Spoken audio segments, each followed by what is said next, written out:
প্রথমে চিংড়ি মাছটাকে কেটে নেব।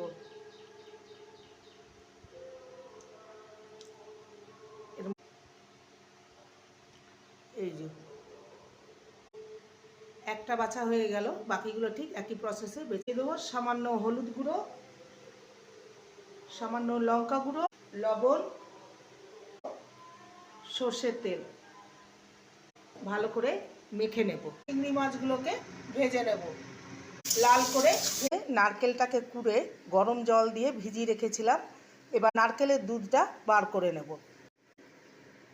ফোড়নে দেবো গোটা জিরে, লবঙ্গ, এলাচ, দারচিনি আর একটা তেজপাতা, মিহি করে কুচানো পেঁয়াজ, আদা রসুনের, লঙ্কার গুঁড়ো, কাশ্মীরি লঙ্কার গুঁড়ো, হলুদ গুঁড়ো, স্বাদ অনুযায়ী লবণ, 3 চামচ পোস্ত, চিনি দিয়ে দেবো, নারকেলের গুঁড়ো, গরম মশলার গুঁড়ো, চিংড়ি মাছের মালাই